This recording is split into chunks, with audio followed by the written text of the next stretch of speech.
Hello everyone, क्या हालचाल, कैसे हैं आप लोग, कैसे चल रही है आपकी पढ़ाई। आशा करता हूं कि आप लोग अपने लाइफ में बहुत ही शानदार, जबरदस्त और मस्त होगे। तो आज हम लोगों का सेल वाले चैप्टर का लेक्चर नंबर 3 होने वाला है, जिसमें हम लोग आज करेंगे कुछ रिकैप करेंगे पिछला प्रोकैरियोटिक सेल का। उसके बाद हम लोग आगे मूव करेंगे। तो थोड़ा सा लेक्चर में लेट हो गया है ना, सेटअप में कुछ कुछ प्रॉब्लम आ रहा था, थोड़ा एक दो दिन के बाद यूज टू हो जाएगा, स्मूथ हो जाएगा सब कुछ, ठीक है। चलिए, तो हम लोग पढ़े थे पिछले वाले लेक्चर में कि भाई जो प्रोकैरियोटिक सेल होता है, उस प्रोकैरियोटिक सेल में क्या होगा, वो अंडर डेवलप्ड होगा। उसमें मेम्ब्रेन बाउंड ऑर्गेनेल्स नहीं होंगे। उसमें जो है आपका जो स्ट्रक्चर जो पाया जाता है, एक मेन जीनोम जेनेटिक मटेरियल जो होता है, मेन जीनोम के अलावा एक एक्स्ट्रा क्रोमोजोमल सर्कुलर डीएनए होता है, उसको हम लोग बोलते हैं प्लाज्मिड्स। और ये प्लाज्मिड का बहुत डिटेल कॉन्सेप्ट मैंने आपको समझाया था कि जो प्लाज्मिड होता है वो सर्कुलर डीएनए होता है। उसमें हो सकता है कुछ एंटीबायोटिक रेसिस्टेंस जीन हो, जिसके थ्रू हम लोग बैक्टीरियल ट्रांसफॉर्मेशन को हम लोग मॉनिटर कर सकते हैं, ठीक है। बहुत इंपॉर्टेंट ये बात था। तो यहाँ से हम लोग सिर्फ ये सब बात को ध्यान रखेंगे कि जो प्लाज्मिड है वो एक सर्कुलर डीएनए है, जिसका फंक्शन क्या है, फंक्शन है to monitor the transformation in bacteria, ठीक है। दूसरा बात, मोस्ट जो स्मॉलेस्ट वाला सेल है वो क्या था, मोस्ट स्मॉलेस्ट सेल का नाम है माइकोप्लाज्मा, 0.3 माइक्रोमीटर। माइकोप्लाज्मा के बारे में तीन बातें आपको ध्यान में रखनी। माइकोप्लाज्मा के बारे में आपको ध्यान रखना है कि जो माइकोप्लाज्मा है वो विदाउट सेल वॉल होगा, सबसे स्मॉलेस्ट होगा, विदाउट द ऑक्सीजन वो सर्वाइव कर सकता है, ठीक है। तो इतना आपको ध्यान में रखना है। चलिए आगे बढ़े, ये सिंपल सिंपल चीज था आपका, है ना। चलो, अब है क्या, cell envelope and its modification, ठीक है। चलिए ध्यान देना सेल इनवेलप के बारे में। जब हम लोग बात करते हैं सेल इनवेलप के बारे में, सेल इनवेलप के बारे में, तो ये जो हमारे पास सेल इनवेलप है, ये सेल इनवेलप बना होता है किसका, 3 लेयर्ड वॉल का, है ना। ये होता है 3 लेयर्ड। अब इसमें आप ध्यान दो कि ये जो हमारा सेल इनवेलप होगा वो 3 लेयर्ड है। तो ये 3 लेयर्ड कौन कौन सा है, ठीक है, समझते हैं अच्छे से। जो 3 लेयर्ड वॉल है ना, इसमें जो सबसे आउटर वाला जो स्ट्रक्चर होगा, सबसे आउटर वाला जो स्ट्रक्चर होगा, इसका नाम है ग्लाइको कैलिक्स, ठीक है। और उसके बाद जो मिडिल वाला जो लेयर है, उसके बाद जो मिडिल वाला जो लेयर है, उसका नाम है सेल वॉल, ठीक है। और उसके बाद जो आपका सबसे इनर वाला लेयर है, जो आपका सबसे इनर वाला लेयर है, उसका नाम है सेल मेम्ब्रेन। अब एकदम ध्यान से समझना है बात को, ठीक है। क्या समझना है कि अब मान लो कि आपके पास ये है बैक्टीरिया, ठीक है। अब ये जो बैक्टीरिया है, इसमें हो सकता है सेल इन्वेलप हो, और ये जो सेल इन्वेलप है ये किसका बना हुआ है, 3 लेयर वॉल का बना हुआ है, ठीक है। चलो एकदम ध्यान से समझना बात को, ठीक है। ये जो तीनों जो है ना, ये जो तीनों है, इसी को बोला गया है सेल इन्वेलप, ठीक है। और ये सेल इन्वेलप में आपको दिखाई दे रहा होगा यहाँ पर, है ना। ये हो गया क्या, आउटर वाला, ये हो गया क्या, मिडिल वाला, और ये हो गया इनर वाला, ठीक है। अब ध्यान से एकदम समझना बात को, ठीक है। नाम आपको कैसे याद रहेगा, तो जब आप एक फ्लावर को देखते हो, जब आप एक फ्लावर को देखते हो, तो इसको आप ऐसे समझो कि मान लो यहाँ पर आपके पास क्या है, एक फ्लावर है, ठीक है। और इस फ्लावर में मान लो यहाँ पर इस तरह से ग्रीन वाला स्ट्रक्चर बना हुआ है। अब इसको जो है ना, आप क्या बोलते हो, इसको आप बोलते हो पेटल्स, ठीक है। और इसको आप क्या बोलते हो, ग्रीन वाले पार्ट को आप बोलते हो क्या, सेपल्स, ठीक है। अब समझना अच्छे से, ठीक है। अब मैं अगर आपसे एक क्वेश्चन पूछूं कि चलो बताओ, ये जो पेटल्स और सेपल्स लिखा हुआ है, इसी का एक और नाम भी है, क्या नाम है, उसको हम लोग बोलते हैं कैलिक्स और कोरोला। तो अब आप सोच करके बताओ अच्छे से कि कौन सा कैलिक्स है, कौन सा कोरोला है, अगर आपको याद आ रहा है तो सोचिए। आए दिमाग में कुछ, कैलिक्स किसको बोलते हैं, चलो ये बताओ, कैलिक्स किसको बोलते हैं, आ रहा है कुछ दिमाग में, नहीं। चलो एक और क्वेश्चन, एक लास्ट क्वेश्चन, ठीक है। इसमें से सबसे आउटर वाला स्ट्रक्चर कौन सा है, आउटर में, जो पेरीफेरी में, किनारे में, जो है आउटर में, कुछ दिमाग में आ रहा है, नहीं, सोचो। तो अगर आपका ध्यान जा रहा है पेटल्स की तरफ कि हाँ जो पेटल्स है वो सबसे आउटर स्ट्रक्चर है, तो आप गलत हो। कैसे, समझिए ध्यान से। जब आप इस फूल को, जब आप एक बड के फॉर्म में आप देखोगे, एक कली के फॉर्म में आप जब देखोगे, ये कली ऐसा दिखाई देगा, है ना। और ये जो कली है ये खिल जाएगा ऐसे, और अंदर से जो पेटल्स है, जो कलरफुल वाला पार्ट है, वो बाहर निकल जाएगा। तो अब आप बताओ कि सबसे आउटर स्ट्रक्चर कौन सा है, जो सबसे आउटर स्ट्रक्चर है वो हो जाएगा क्या, वो हो जाएगा सेपल्स। और आउटर स्ट्रक्चर को ही हम लोग बोलते हैं क्या, कैलिक्स बोलते हैं, ठीक है। इसको हम लोग क्या बोलते हैं, कैलिक्स बोलते हैं। और जो पेटल्स है उसी को हम लोग क्या बोलते हैं, कोरोला बोलते हैं, ठीक है। इतना बात समझ में आया, चलो ओके, वेरी गुड। तो अब आपको शायद ये बात समझ में आ रहा होगा कि क्यों हम लोग इसको बोलते हैं कैलिक्स, क्योंकि कैलिक्स का मतलब होता है क्या, आउटर। ठीक है, चलिए ओके।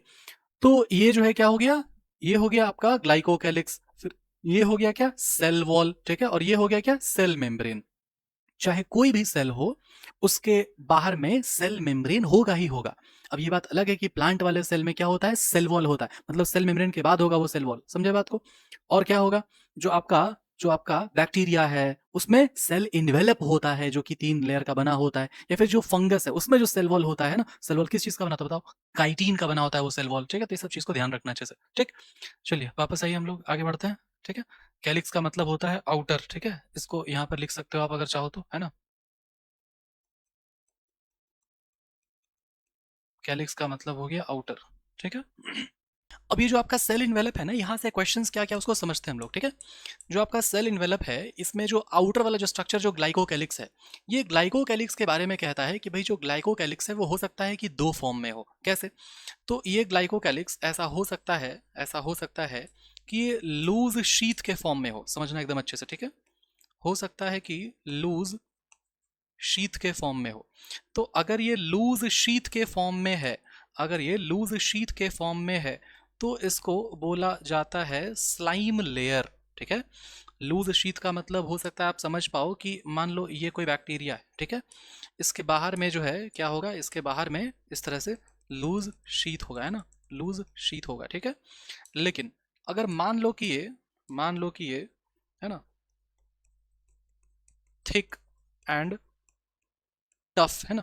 अब ये थिक एंड टफ कैसे होगा, तो ये जो है मान लो कि यहाँ पर है इस तरह से बैक्टीरिया। ठीक है, और इसके बाहर में भी इसी तरह से थिकनेस है ना, इसके बाहर में भी इसी तरह से थिकनेस है, मान लो कुछ इस तरह से।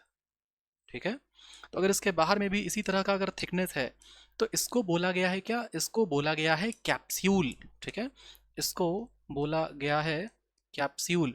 तो इसका मतलब ये हुआ कि हम लोग ये बात कह सकते हैं कि जो ग्लाइकोकैलिक्स है ना, ये जो ग्लाइकोकैलिक्स है, ये क्या होता है, ये डिफर करता है, किस में डिफर करता है, ये डिफर करता है आपके थिकनेस में, और किस में डिफर करता है, और कॉम्पोजिशन में। ठीक है, तो इसलिए क्योंकि जो ग्लाइकोकैलिक्स है वो 2 फॉर्म में हो सकता है, 2 तरह से हो सकता है।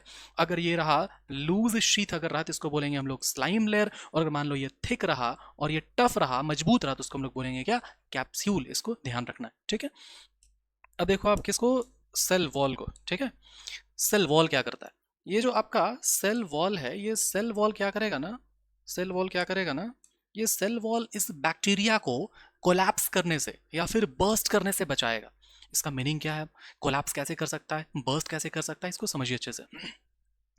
जैसे आप समझो कि मान लो कोई एक सेल है। ठीक है, और ये जो सेल है इसको आप डाल देते हो कहीं पर, आप डाल देते हो कहीं पर हाइपरटोनिक सॉल्यूशन में। हाइपरटोनिक का मतलब क्या होता है, एक शब्द है टॉनिसिटी। टॉनिसिटी का मतलब होता है प्रेजेंस ऑफ सॉल्यूट। तो अगर मान लो कि सॉल्यूट अगर ज़्यादा है पानी में, ठीक है, ये मान लो कि यहाँ पर कोई पानी है। ठीक है, और इस पानी में क्या है, इस पानी में क्या है, जो सॉल्यूट है वो ज़्यादा है, बहुत ज़्यादा नमक है। ठीक है, अब यहाँ पर मान लो कि आप एक सेल को रख दिए। ठीक है, तो आप शायद ये बात आप पढ़े हो कि नहीं पता नहीं, आप ये पढ़ना चाहिए आपको कि जो मूवमेंट ऑफ वाटर है, मूवमेंट ऑफ वाटर कैसे होता है, हाई कंसंट्रेशन से लो कंसंट्रेशन की तरफ होता है। मूवमेंट ऑफ वाटर कैसे होगा, हाई कंसंट्रेशन से लो कंसंट्रेशन की तरफ, मतलब ये हाई कंसंट्रेशन है, ये लो कंसंट्रेशन है ना, मूवमेंट ऑफ वाटर इधर हो जाएगा अगर आप दोनों पाइप को अगर आप जोड़ दोगे तो। ठीक है, तो ठीक वैसे ही सॉल्यूट अगर ज़्यादा है ना, तो इसको हम लोग बोलते हैं क्या, हाइपरटोनिक। आप ये बात पढ़े हो पहले कि क्लास 9-10 में, कि अगर एक सेल को हम रख देते हैं अगर हाइपरटोनिक सॉल्यूशन में, तो सेल क्या होता है, वो श्रिंक कर जाता है ना, उसको हम लोग बोलते हैं प्लाज्मोलाइसिस। तो क्या होगा कि अंदर से जो पानी है ये पानी बाहर आ जाता है। ठीक है, अंदर से पानी बाहर आ जाता है। मतलब ये है ना सिंपल, इसका मैं डिटेल कभी आपको प्रूफ बताऊंगा, यहाँ पर इसका यूज़ नहीं, ज़्यादा डिटेल हो जाएगा, भटक जाओगे आप। आपको ये समझना है बस कि सॉल्यूट, नमक हुआ, चीनी हो गया, आयंस हो गया, सॉल्यूट के मौजूदगी से, है ना, सॉल्यूट के प्रेजेंस से जो वाटर का मूवमेंट है वो डिसाइड होता है। और वाटर के मूवमेंट से ही एक सेल या तो कोलैप्स कर सकता है और एक सेल या तो बर्स्ट कर सकता है। आए बात समझ में। ठीक है, चलिए, ओके, वेरी गुड, इसको मिटाइए अब, है ना। तो ये जो सेल वॉल है, ये सेल वॉल ही एक सेल को, एक बैक्टीरियल सेल को कोलैप्स होने से या फिर बर्स्ट होने से बचाता है। ठीक है, चलो ओके।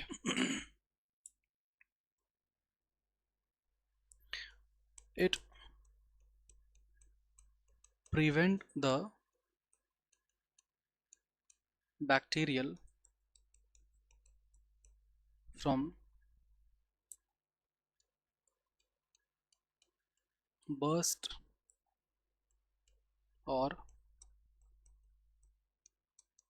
कोलैप्स। ठीक है, मतलब इन शॉर्ट आप ये कह सकते हो ना कि ये क्या करता है, ये प्रोटेक्शन प्रोवाइड करता है। ठीक है, जो सेल वॉल है ये क्या प्रोवाइड करेगा, प्रोटेक्शन प्रोवाइड करेगा, है ना।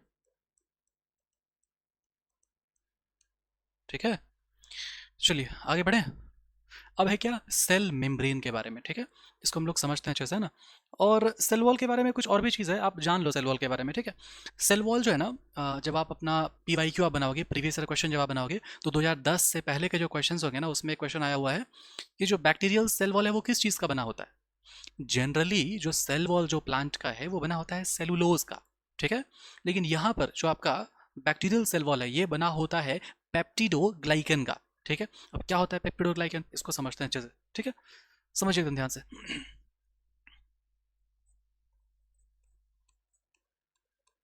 Made up of made up of peptidoglycan. ठीक है, अब ये जो पेप्टिडोग्लाइकन जो शब्द है ना, इसमें ये जो पेप्टाइड लिखा हुआ है, ये जो पेप्टाइड लिखा हुआ है, पेप्टाइड का मतलब हो गया क्या कि उसमें पेप्टाइड बॉन्ड मौजूद है। और पेप्टाइड बॉन्ड कहाँ होता है, दो अमीनो एसिड के बीच में होता है। तो इसका मतलब ये हुआ कि अमीनो एसिड भी है इसमें। और ये जो ग्लाइकन लिखा हुआ है, ग्लाइकन का मतलब क्या हुआ, ग्लाइकन मतलब आता है ग्लाइकोसिडिक बॉन्ड। और ये ग्लाइकोसिडिक बॉन्ड मौजूद होता है किसमें, दो कार्बोहाइड्रेट यूनिट के बीच में। तो मतलब ये हुआ कि ये कार्बोहाइड्रेट भी इसमें है। इसमें क्या क्या है, इसमें अमीनो एसिड भी और इसमें कार्बोहाइड्रेट भी है। अब मैं आपको थोड़ा सा एक चीज़ बता देता हूँ, ठीक है, इसको ध्यान से सुनना है। ठीक है, कि ये सेल वॉल इतना काफ़ी है वैसे, है ना, पेप्टिडोग्लाइकन का बना होता है, इतना काफ़ी है। लेकिन आपका बार बार कहीं कहीं जिक्र होगा नैग और नैम का। ठीक है, इसको समझ लिएगा नैग और नैम क्या होता है। ठीक है, चलो देखो, ध्यान दो एकदम अच्छे से। तो अब मान लो कि कोई ग्लूकोज है। ठीक है, मान लो कोई ग्लूकोज है। ठीक है, अब ये जो ग्लूकोज है ना, ये ग्लूकोज मॉडिफाई होगा। ये जो ग्लूकोज है, ये ग्लूकोज क्या होगा, मॉडिफाई होगा। और मॉडिफाई होकर के ये दो चीज़ बनाएगा। एक को हम लोग बोलते हैं नैग। ठीक है, और एक को हम लोग बोलते हैं नैम। नाग ना मत बोलना, है ना, नैग और नैम कहते हैं। ठीक है, इसमें क्या है, एन एसिटाइल ग्लूकोसामाइन। और ये क्या है, N acetyl muramic acid. Full form नहीं याद रखना है, उसको हटाओ। ठीक है, आप समझो सिंपली कि ये जो नैग है, ये जो नैग है और ये जो नैम है, ये दोनों है ना, ये जो नैग और नैम है, ये दोनों एकदम ध्यान से समझिए बात को। ये जो आपका नैग है और ये जो आपका नैम है, ये दोनों और साथ में मिल जाता है, साथ में मिल जाता है कुछ अमीनो एसिड, है ना। तो मतलब ये जो नैग है और नैम है ना, और जो अमीनो एसिड है, ये तीनों ही मिल करके, ये तीनों ही मिल करके बनाता है क्या, बनाता है क्या, पेप्टिडोग्लाइकन। कैसे बनाता है, तो केज लाइक स्ट्रक्चर होता है। ठीक है, क्रॉस लिंक्ड होता है, उसमें आपका ऐसे जुड़ेगा, यहाँ पर नैग होगा, नैम होगा, नैग होगा, नैम होगा, फिर यहाँ पर नैग नैम नैग नैम ऐसे करके केज लाइक जुड़ता है। फिर उसके बाद ये क्रॉस लिंक बनाता है किससे, अमीनो एसिड के साथ। तो इतना डिटेल आपको नहीं पढ़ना, आप सिंपली आप ये बात याद रखो कि जो सेल वॉल होता है किसका बना होता है, वो ग्लूकोज सॉरी वो बना होता है पेप्टिडोग्लाइकन का। ठीक है, पेप्टिडोग्लाइकन कैसे बनता है, तो जो पेप्टिडोग्लाइकन है वो ग्लूकोज से मॉडिफाई होकर के दो शुगर बनता है। ठीक है, इसको हम लोग बोलते हैं नैग और इसको हम लोग बोलते हैं नैम। और यही कुछ अमीनो एसिड के साथ मिल करके बनाता है क्या, पेप्टिडोग्लाइकन। ठीक है, आई होप कि इतना आपको क्लियर होगा, समझ में आ रहा होगा। ठीक है, आगे बढ़े अब। तो अब आगे जब बढ़ोगे ना, तो आपका पढ़ाएगा क्या, सेल मेम्ब्रेन। भाई ये जो सेल मेम्ब्रेन है, इस सेल मेम्ब्रेन को हम लोग एक और नाम हम लोग दे सकते हैं क्या, इसको हम लोग बोल सकते हैं प्लाज्मा मेम्ब्रेन। ठीक है, और ये जो आपका सेल मेम्ब्रेन या फिर जो आपका प्लाज्मा मेम्ब्रेन है, ये कैसा नेचर का होता है मालूम है, ये होता है selectively selectively permeable in nature. ठीक है, अब ये सेलेक्टिवली परमिएबल इन नेचर का मतलब क्या है ना, तो सेलेक्टिवली परमिएबल का मतलब होता है, ये परमिएबल का मतलब होता है परमिशन देना। इसका मतलब होता है परमिशन देना। ठीक है, permission to allow for movement, समझना अच्छे से। ठीक है, मतलब मान लो कोई वॉल है। ठीक है, और ये जो वॉल है इसमें से मान लो कोई मॉलिक्यूल है और ये मॉलिक्यूल यहाँ से पास होना चाहता है। ठीक है, तो ये जो है ना, जो आपका प्लाज्मा मेम्ब्रेन है, ये सेलेक्ट करेगा कि किसको इधर भेजना है और किसको नहीं भेजना है। इसी चीज़ को हम लोग बोलते हैं क्या, सेलेक्टिवली परमिएबल इन नेचर। ठीक है, चलिए आई होप कि इतना आपको समझ में आया होगा, है ना, कि सेलेक्टिवली परमिएबल का मतलब क्या होता है। ठीक, और इसका एक और फंक्शन होता है, क्या, इसको समझते हैं हम लोग। ठीक है, इसका ये फंक्शन है कि ये जो प्लाज्मा मेम्ब्रेन है या फिर सेल मेम्ब्रेन है, ये कुछ मॉडिफिकेशंस करता है। ठीक है, ये क्या करेगा, कुछ मॉडिफिकेशंस करेगा। ठीक है, और ये जो मॉडिफिकेशंस करेगा तो वो कुछ स्ट्रक्चर्स बनाएगा, जिस स्ट्रक्चर्स को हम लोग पढ़ेंगे आगे, है ना। मीसोसोम का स्ट्रक्चर हम लोग पढ़ेंगे। ठीक है, चलिए यहाँ तक आई होप क्लियर है ना। सेल वॉल में आपको ध्यान रखना है, सेल वॉल में आपको ध्यान रखना है कि ये जो है ना, हो सकता है नीट में आपका पूछ ले कि ये जो है शेप को भी मेंटेन करता है बैक्टीरिया का। ठीक है, किसको मेंटेन करेगा, शेप को, है ना। तो ध्यान हो जाएगा ना आपको कि ये शेप को मेंटेन करेगा, बेसिकली ये प्रोटेक्शन देता है ना, मैकेनिकल सपोर्ट देगा ये। ठीक है, चलिए आगे बढ़ते हैं। Classification of bacteria on the basis of cell envelope, मतलब ग्राम स्टेनिंग को हम लोग पढ़ने वाले हैं। ठीक है, अब देखो ये कहानी ऐसे शुरू होता है, ये कहानी ऐसे शुरू होता है कि एक साइंटिस्ट थे। ठीक है, उनका नाम था क्रिश्चियन ग्राम, ऐसे कुछ बड़ा ऐसा नाम, 4 वर्ड का नाम था, दो भूल रहा हूँ मैं, है ना। तो क्रिश्चियन ग्राम उनका नाम था पूरा। ठीक है, और ये जो साइंटिस्ट थे, जो ग्राम भाई साहब थे, इन्होंने क्या किया ना, बैक्टीरिया को क्लासीफाई किया। कैसे क्लासीफाई किया, तो ये कहते हैं कि जो बैक्टीरिया है, ये बैक्टीरिया हो सकता है कि अलग अलग तरह का हो। बोला हाँ, हो सकता है कि अलग तरह का हो। कैसे, तो बोला कि जो ये जो बैक्टीरिया है ना, उसका सेल इन्वेलप जो है, उसमें हो सकता है कि उसका थिकनेस, उसका कॉम्पोजिशन वो अलग अलग हो सबका। तो बोला कैसे पता भाई तेरे को, तो ये जो ग्राम भाई साहब थे, इन्होंने क्या किया, बैक्टीरिया को स्टेन किया। ठीक है, तो पता है आप लोग को, है ना, मुझे मालूम है ये बात कि आप लोग जानते हो अच्छे से कि भाई एक बैक्टीरिया जिसमें कलर हो गया उसको बोलेंगे ग्राम पॉजिटिव, जिसमें कलर नहीं हुआ उसको बोलेंगे ग्राम नेगेटिव। गलत कॉन्सेप्ट है ये। ये पूरा डिटेल्ड कॉन्सेप्ट नहीं है, इसको समझिए अच्छे से। ठीक है, क्या है पूरा कॉन्सेप्ट, कॉन्सेप्ट ये है, चलो देखो मैं आपको करके बताता हूँ पूरा कॉन्सेप्ट। ठीक है, ध्यान से सुनना। तो अब क्या हुआ ना कि मान लो कि यहाँ पर ये जो पैट्री डिश है, इसमें मान लो बैक्टीरिया रखे हुए हैं। ठीक है, बैक्टीरिया रखे हुए हैं बहुत सारे। ठीक है, यहाँ पर मान लो ऐसे ऐसे ऐसे ऐसे बैक्टीरिया रखे हुए हैं। ठीक है, तो ये जो बैक्टीरिया है ना, इसको क्या किया उन्होंने, इसको स्टेन कर दिया। ठीक है, उसको इन्होंने क्या किया, स्टेन कर दिया, है ना। अब स्टेन का मतलब क्या था, स्टेन का मतलब दाग लगाना। ठीक है, तो ये आपको नहीं पढ़ना है वैसे, किस चीज़ से स्टेन किया, याद रखना तो याद रख लो, क्रिस्टल वॉयलेट। बहुत सारे स्टेन होता है, बहुत सारा चीज़ पढ़े हो कि मिथाइल ऑरेंज, मिथाइल ब्लू, बहुत सारी चीज़ होता है। क्रिस्टल वॉयलेट नाम का स्टेन को यहाँ पर इस्तेमाल किया और बैक्टीरिया को स्टेन कर दिया। तो जब स्टेन जब किया गया ना, तो स्टेन जब किया गया, तो जितना बैक्टीरिया था, पीला कर दें, ठीक है लो पीला कर देते हैं, जितना बैक्टीरिया था, ये सारा ही बैक्टीरिया क्या हुआ, स्टेन हो गया, है ना। सारा ही बैक्टीरिया स्टेन हो गया। ठीक है, उसके बाद क्या हुआ ना कि स्टेन को वॉश किया गया। उसके बाद क्या हुआ कि स्टेन को वॉश किया गया, समझे बात को। सारा ही बैक्टीरिया स्टेन हो गया था, उसके बाद स्टेन को वॉश किया गया। तो जब वॉश किया गया ना, तो फिर दो रिजल्ट सामने आया।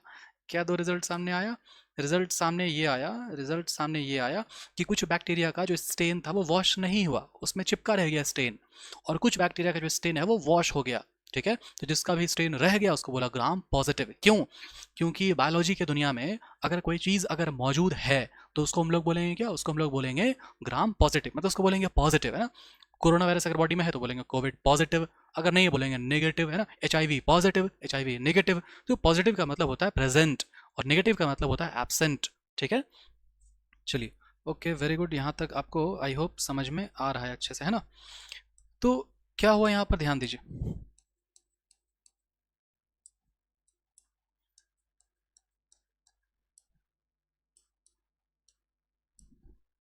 इसमें हम लोग बोलेंगे क्या, बोलेंगे कि स्टेन्ड परसिस्ट, है ना। और इसमें क्या बोलेंगे हम लोग, स्टेन वॉश्ड, या तो वॉश्ड बोलो और या तो बोलो स्टेन क्या हो गया, रिमूव्ड हो गया, है ना। तो अगर ये वॉश्ड हो गया, है ना, अगर ये परसिस्ट हो गया, अगर ये रह गया, तो इसको हम लोग बोलेंगे ग्राम पॉजिटिव, और अगर ये चला गया तो इसको हम लोग बोलेंगे ग्राम नेगेटिव। ठीक है, आई होप यहाँ तक आपको अच्छे से क्लियर है ना। ठीक है, इतना यही है ग्राम स्टेनिंग, और कुछ तो है नहीं। ठीक है, डन बाय साइंटिस्ट ग्राम। ठीक है, चलो ये एक इंपॉर्टेंट बात है, इसको ध्यान रखना। ठीक, आगे बढ़े, आगे क्या है भाई, कॉन्सेप्ट ऑफ मीजोजोम, एकदम ध्यान से समझना है मीजोजोम को, ठीक है। देखो मीजोजोम में क्या होता है। मीजोजोम में क्या है कि ये मान लो आपका कोई सेल है, ठीक है। अब ये सेल है और ये सेल में क्या है, ये सेल में क्या है, साइटोप्लाज्म है, ठीक। और ये जो बाहर में जो आपको दिखाई दिया, ये जो बाहर में जो आपको दिखाई दिया, ये आपका क्या है, ये आपका सेल मेम्ब्रेन ही है। इसको दूसरा कलर से एक बार और कर देते हैं,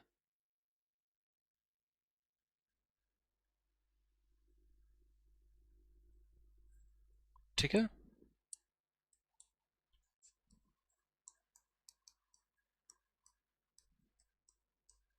ये क्या है, सेल मेम्ब्रेन है, ठीक है। अब ये जो सेल मेम्ब्रेन है ना, ऐसा हो सकता है कि ये सेल मेम्ब्रेन में इनर इनफोल्डिंग्स होने लग जाए, ये अंदर में इनफोल्ड होने लग जाए। अंदर में इनफोल्ड होकर के ये जो स्ट्रक्चर बनाएगा, उस स्ट्रक्चर को हम लोग बोलते हैं मीजोजोम, ठीक है। तो ये हो सकता है कि अंदर में इनफोल्ड होकर के एक स्ट्रक्चर बनाए, एक स्ट्रक्चर बनाए। ये हो सकता है कुछ इस तरह से पोटली जैसा स्ट्रक्चर बनाए ना। अब ये जो पोटली जैसा स्ट्रक्चर है, इसी स्ट्रक्चर को बोला गया है क्या, इसी स्ट्रक्चर को बोला गया है क्या, मीजोजोम, ठीक है। अब ये जो मीजोजोम है ना, ये हो सकता है अलग अलग तरह का हो सकता है कि कुछ इस तरह का हो, है ना। देखो ये जो पोटली जैसा स्ट्रक्चर है, ये पोटली जैसा जो स्ट्रक्चर है ना, इस पोटली वाले स्ट्रक्चर को बोला जाता है वेसिकल, है ना, मतलब वेसिकल्स के जैसा स्ट्रक्चर हो। या फिर हो सकता है कि लैमिला, हो सकता है कि लैमिला के जैसा स्ट्रक्चर हो। या फिर हो सकता है कि टिब्यूल के जैसा स्ट्रक्चर हो, ठीक है, टिब्यूल के जैसा स्ट्रक्चर हो, है ना। ऐसे हो सकता है कि टिब्यूल के जैसा स्ट्रक्चर हो, ठीक है, ठीक है। तो इसका मतलब ये जो मीजोजोम है, ये जो सेल मेम्ब्रेन है, ये अंदर में इनफोल्डिंग बनाएगा और उस इनफोल्डिंग को हम लोग बोलते हैं मीजोजोम। और ये मीजोजोम होता है कैसा, तीन चार तरह का होगा। हो सकता है कि वेसिकल्स के फॉर्म में, हो सकता है कि लैमिला के फॉर्म में, हो सकता है कि किस फॉर्म में हो, टिब्यूल के फॉर्म में हो, ठीक है। अब इसको समझना अच्छे से कि प्रोकैरियोट्स में और किसी भी तरह का कोई ऑर्गेनेल्स नहीं होता है, माइटोकॉन्ड्रिया, गोल्जी एपरेटस, राइबोसोम, ये सब नहीं है। उसमें क्या है, ये मीजोजोम है। इसी मीजोजोम से सारा का सारा फंक्शंस होता है, ठीक है। तो ये जो हमारा मीजोजोम है, ये अलग अलग टाइप का है ना। यहाँ तक आपको शायद क्लियर हो गया होगा अच्छे से, ठीक है। मीजोजोम कैसे बना, तो ये बना inner infoldings of cell membrane, ठीक है। अब ये किस फॉर्म में है, ये किस फॉर्म में है, तो इसको ध्यान रखना है कि भाई ये हो सकता है कि वेसिकल के फॉर्म में हो, ये हो सकता है कि लैमिला के फॉर्म में हो, ये हो सकता है कि टिब्यूल के फॉर्म में हो। अब ये क्या काम करता है, इसको समझना अच्छे से। ये जो है ना, ये जो है ना, ये क्या काम करेगा, इसका फंक्शन बहुत सारा है, ठीक है, इसका फंक्शन बहुत सारा है। ये वो सारा फंक्शन करेगा जो जो फंक्शन ज़रूरी है, चाहे वो रेस्पिरेशन हो, चाहे वो सेल डिवीजन के बाद distribution of genetic material in the daughter cells हो, या फिर जो भी चीज़ है ना, वो सारा काम ये करता है, ठीक है। आइए देखते हैं। तो क्या क्या लिखेंगे हम लोग इसमें, लिख देंगे, इसमें लिख देंगे, सबसे पहले लिखेंगे हम लोग इसमें रेस्पिरेशन, ठीक है। उसके बाद हम लोग लिखेंगे इसमें DNA replication and and its distribution to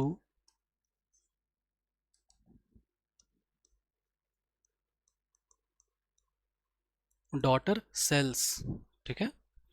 उसके बाद हो जाएगा, उसके बाद हो जाएगा सेल वॉल फॉर्मेशन, ठीक है। उसके बाद एक और फंक्शन हो जाएगा सेक्रीशन, ठीक है। ये बहुत इंपॉर्टेंट, एकदम वीवीआई कर लो, एकदम है ना, ट्रिपल स्टार कर दिया मैंने, ठीक है, वीवीआई है। ये फंक्शंस हैं, ठीक है। आपको अगर जानना है तो मैं आपको बता देता हूँ कि ये जो है ना, ये सेकंड वाला पॉइंट, ये डीएनए रेप्लिकेशन करता है, डिस्ट्रीब्यूशन करता है डॉटर सेल से, कैसे होता है, ठीक है। तो अगर एक बैक्टीरिया है, ठीक है, ये मान लो एक बैक्टीरिया है, ठीक है, और इसका मान लो ऐसे यहाँ पर क्या है, ये मीजोजोम है, ठीक है। तो इसके ठीक सामने में यहाँ पर इसका डीएनए होगा, ठीक है। अब होगा क्या ना, क्या होगा ना, कि ये जो मीजोजोम है, ये मीजोजोम हो सकता है कि एक से दो हो जाए, ये मीजोजोम मान लो दो हो गया, ठीक है। तो इसके साथ जो लगा हुआ जो डीएनए है, ये डीएनए भी क्या होता है, डबल हो जाता है। और उसके बाद धीरे धीरे धीरे धीरे करके ये अपने सेल को डिवाइड कर लेता है। तो ये जो है क्या हुआ, अपने जो जेनेटिक मटेरियल है उसको जब ये डबल कर लेगा, तो डबल जब कर लिया तो उसी को हम लोग क्या बोल दिए, रैप्लिकेशन बोल दिए।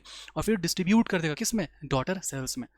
आई होप कितना फंक्शन आपको समझ में आया, ठीक है। सेल वॉल फॉर्मेशन भी करेगा, सेक्रेशन भी करेगा, ये सब कुछ ये करता है, ठीक है। आगे मूव करें। या फिर कुछ क्वेश्चंस करते हैं हम लोग, है ना। आइए, तो आप एक क्वेश्चन बनाओ, है ना। नेम द सेल ऑर्गेनेल, है ना, found in the bacteria instead of mitochondria. ठीक है, चलिए बताइए, इसका आंसर बताइए आप। ये क्वेश्चन नीट में रिपीट हुआ है, जिस टाइम में नीट एग्जाम सीबीएसई मेडिकल लेता था उस समय। ठीक है, तो इसका जो आंसर है वो क्या हो जाएगा, इसका आंसर हो जाएगा मीजोजोम। अब इसको समझना अच्छे से, ठीक है। हो सकता है कि ऐसा क्वेश्चन पूछे कि बताइए बैक्टीरिया में या फिर प्रोकैरियोट्स में मीजोजोम के जगह पे कौन मौजूद है, तो क्या हो जाएगा answer, mesosome. Sorry, slip of tongue.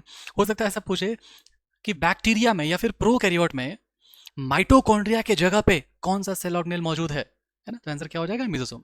या हो सकता है ऐसा क्वेश्चन पूछे कि बताइए ये प्रोकैरियोट में या फिर बैक्टीरिया में माइटोकॉन्ड्रिया का फंक्शन कौन करके देता है ना, क्योंकि माइटोकॉन्ड्रिया तो है नहीं उसमें प्रोकैरियोट में या फिर बैक्टीरिया में। आया बात समझ में, ये सब क्वेश्चन आया हुआ है। ठीक है, एक और इस तरह का क्वेश्चन पूछेगा कि जो आपका प्रोकैरियोट है या फिर जो आपका बैक्टीरिया है, उसके डीएनए को हम लोग क्या कहते हैं, उसके डीएनए को हम लोग क्या बोलेंगे, न्यूक्लियोइड बोला गया आंसर में। क्यों, पिछले लेक्चर में ये बात बता चुके हैं, है ना, कि जो यू कैरियोट्स है उसका डीएनए बहुत बड़ा है, तो उसको पैकेज करके जब रखता है छोटे सेल में तो उसका नाम होता है न्यूक्लियोसोम। लेकिन यही जो डीएनए है जब प्रोकैरियोट में जब पैकेज होकर के रखाएगा तो वो कुछ ऐसे क्वाइलिंग होता है सिंपल सा, और जब क्वाइलिंग होगा सोलेनोइड बनता है ना, तो ऑइड जिसमें लगे उसका मतलब क्या होता है, क्वाइलिंग, है ना।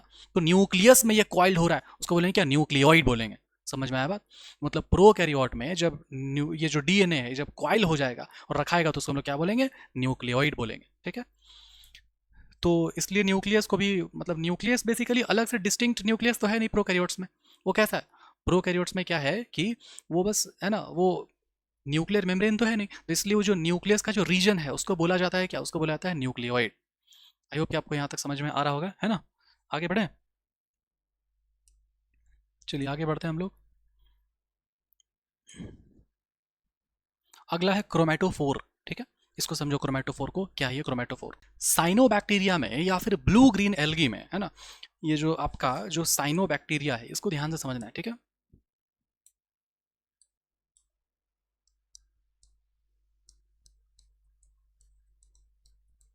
साइनोबैक्टीरिया, जिसको हम लोग क्या बोलते हैं, बीजीए बोलते हैं ना। बीजीए का मतलब क्या हुआ, ब्लू ग्रीन एल्गी। ये जो साइनोबैक्टीरिया है या फिर ये जो ब्लू ग्रीन एल्गी है, ये क्या होता है, ये केपेबल होता है फोटोसिंथेसिस करने के लिए, केपेबल फॉर द फोटोसिंथेसिस। ठीक है, ये केपेबल है फोटोसिंथेसिस करने के लिए। अब पॉइंट क्या है ना, ध्यान से सुनना एकदम बात को। अगर इसको करना है फोटोसिंथेसिस तो हो सकता है ना कि कोई पिगमेंट का उसको रिक्वायरमेंट पड़े। पिगमेंट मतलब क्या, जैसे क्लोरोफिल होता है ना पिगमेंट, तो वैसे ही हो सकता है कि इसको पिगमेंट का ज़रूरत पड़े। तो अब ये जो साइनोबैक्टीरिया है, ये जो साइनोबैक्टीरिया है या फिर ये जो ब्लू ग्रीन एल्गी है, इसके अंदर में, है ना, यहाँ पर कुछ इस तरह से मेम्ब्रेनस एक्सटेंशन होता है।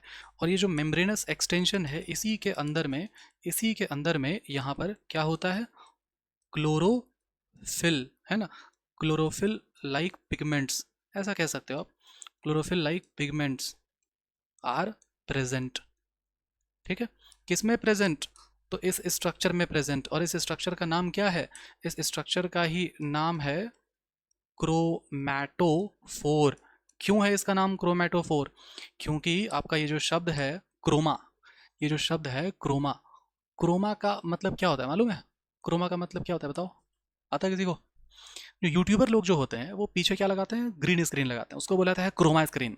तो वो क्रोमा स्क्रीन या फिर ग्रीन स्क्रीन इसलिए लगाया जाता है ताकि वो अपने मर्जी से, है ना, अपने मर्जी से कोई कलर ऐड कर सकें, बैकग्राउंड चेंज करते हैं, कलर जिस जो मन वो डालते हैं ना। तो क्रोमा शब्द आता है किसके लिए, कलर के लिए। अब बोलते हैं ना क्रोमोजोम, तो क्रोमोजोम का मतलब होता है क्या, कलर्ड बॉडी। जो सेल था उसमें स्टेनिंग करके कुछ कलर्ड बॉडीज को आइडेंटिफाई किया गया, उसको बोलते हैं क्या, क्रोमोजोम। या फिर जो कलर्ड फाइबर है उसको देखा गया तो बोलते हैं क्रोमैटिन। तो क्रोमा मतलब होता है कलर। ठीक है, और कलर आपको पता है कि अगर कलर आ रहा है तो वो किसी न किसी पिगमेंट के कारण आ रहा होगा कलर। ठीक है, चलिए, क्रोमा का मतलब क्या होता है भाई? क्रोमा का मतलब होता है कलर। ठीक है, और कलर का मतलब क्या होता है? कलर का मतलब होता है पिगमेंट। ठीक है, और पिगमेंट का मतलब क्या होता है? पिगमेंट का मतलब होता है कि वो हो सकता है क्या करे? फोटोसिंथेसिस करे। ठीक है, कोई दिक्कत इसमें नहीं है, चलो, है ना।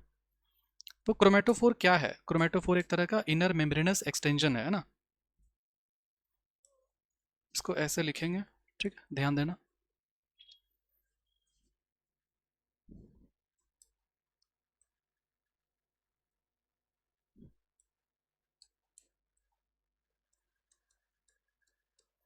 Inner membranes extension that store pigment for photosynthesis. ठीक है, आगे बढ़े, चलिए आगे बढ़ते हैं अब।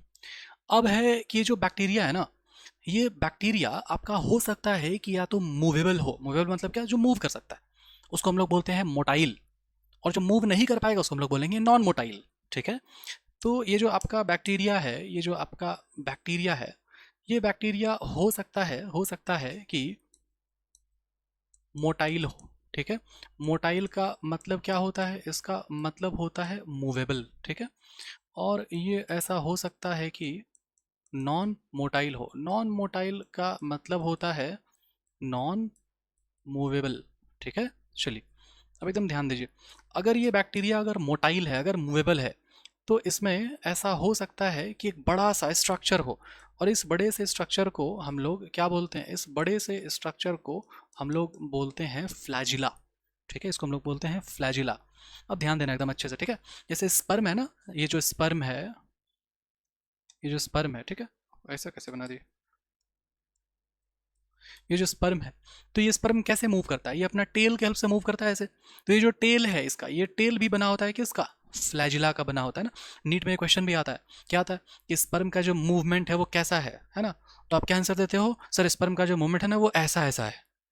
लेकिन ऐसा ऐसा ऑप्शन में तो नहीं लिखा हुआ रहेगा कि ऐसा ऐसा है। तो क्या होता है आंसर में लिखा हुआ ऑप्शन में? Flagellar movement. मतलब क्या? ये जो ऐसा ऐसा मूव किया उसको हम लोग क्या बोलते हैं? उसको हम लोग बोलते हैं फ्लैजुलर मूवमेंट। तो आप टिक किस में मारते हो? फ्लैजुलर मूवमेंट में मारते हो। ठीक है, आ रहा है बात समझ में अच्छे से कि नहीं?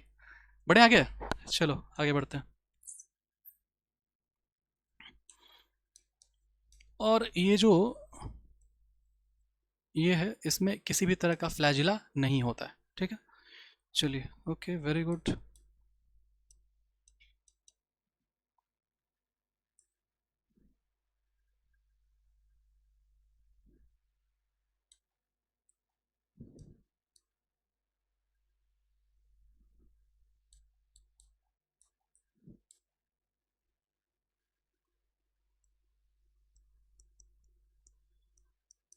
अब ठीक लग रहा है, ठीक है।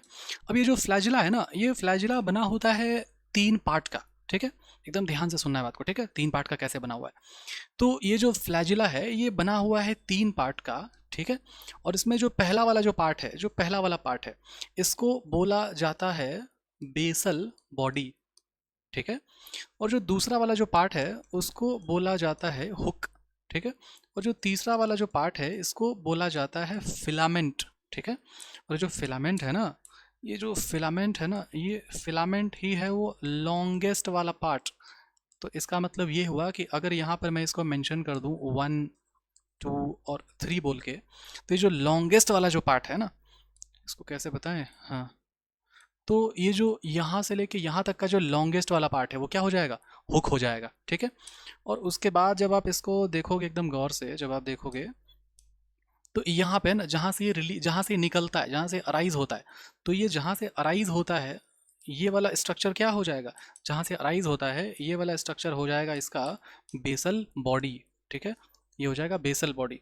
और उसके बाद जहाँ पर ये ऐसे अटैच होता है ना, जहाँ पर ये अटैच होता है इस जगह पर, है ना, इस जगह पर, इस जगह को हम लोग बोलेंगे क्या? इस जगह को हम लोग बोल देंगे हुक। ठीक है, इसको अच्छे से बना दें क्या? लो बना देता हूँ इसको अच्छे से।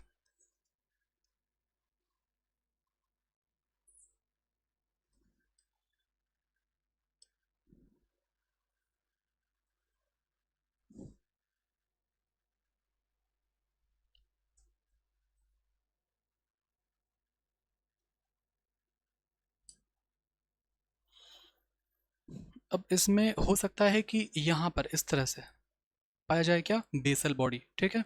और हो सकता है कि यहाँ पर पाया जाए क्या, ऐसे हुक, ठीक है। और ये तो आपको पता ही है ना। चलो ध्यान दो, ये वाला क्या है, बेसल बॉडी, और ये वाला क्या है, हुक, ठीक है। और ये वाला क्या है, फिलामेंट। यहाँ तक क्लियर है बात पूरा। चलो आगे बढ़े अब। तो अब ये जो फ्लैजिला है उसके ओरिजिन पे क्वेश्चन आता है, ठीक है, कि ये फ्लैजिला जो है वो ओरिजिन कहाँ से हुआ या फिर अराइज कहाँ से हुआ, ठीक है।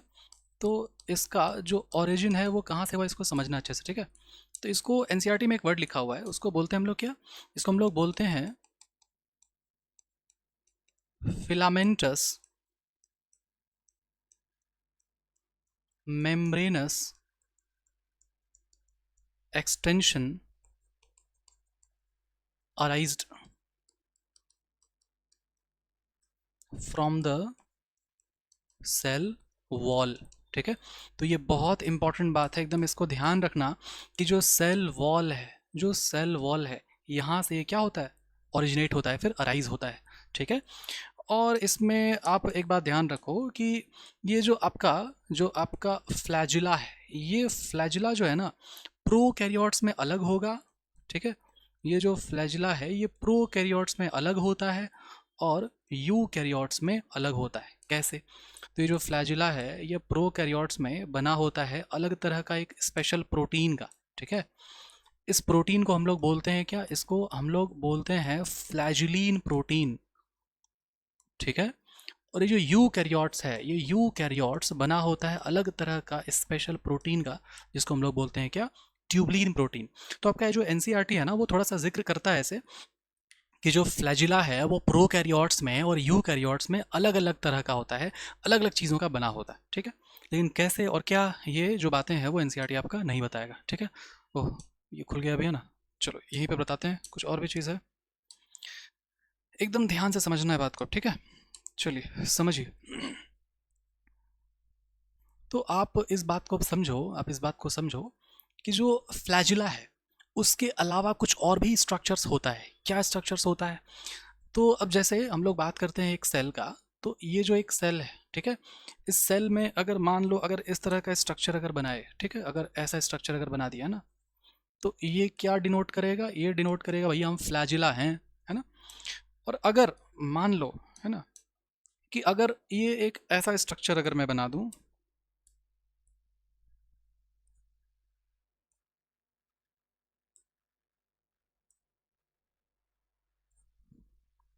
ध्यान दीजिए एकदम, ठीक है। अगर मैं एक ऐसा स्ट्रक्चर बना दूं, ठीक है, या फिर अगर मैं एक ऐसा स्ट्रक्चर बना दूं,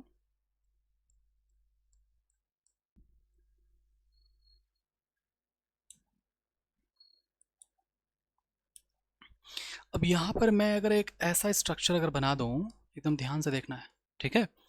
तो ये जो गोल वाला जो स्ट्रक्चर है ना, इस गोल वाला स्ट्रक्चर को बोला गया है, इसको बोला गया है पिलाई, ठीक है। और ये जो स्ट्रक्चर है इसको बोला गया है, इसको बोला गया है फिम्ब्रिए, ठीक है। अब समझना है कि ये क्या होता है, ठीक है। फिम्ब्रिए का आपका किताब कहता है ब्रिशल लाइक स्ट्रक्चर। ब्रिशल क्या होता है भाई?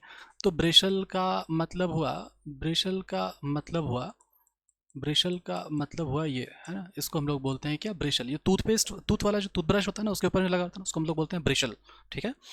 तो ध्यान से समझना एकदम बात को, ठीक है। इसको बोला गया है small small Barishal like structures, ठीक है। समझ में आया बात? जो फिम्ब्री है इसको बोला गया स्मॉल ब्रिशल लाइक स्ट्रक्चर। अब इसका बहुत ज़्यादा यूज़ होता है किसमें, जो बैक्टीरिया कॉन्जुगेशन करता है। अब क्या होता है कॉन्जुगेशन, समझते हैं इसको, ठीक है। आपका जब ये एक बैक्टीरिया है, ठीक है, मान लो ये एक बैक्टीरिया, ठीक है। तो ये जो एक बैक्टीरिया है, ये बैक्टीरिया के पास एक इस तरह का इलोंगेटेड ट्यूबलर स्ट्रक्चर होगा, ठीक है।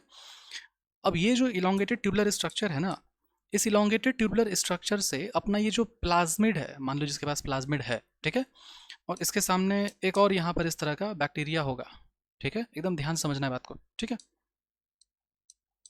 तो अभी क्या है ना, कहा क्या, हाँ,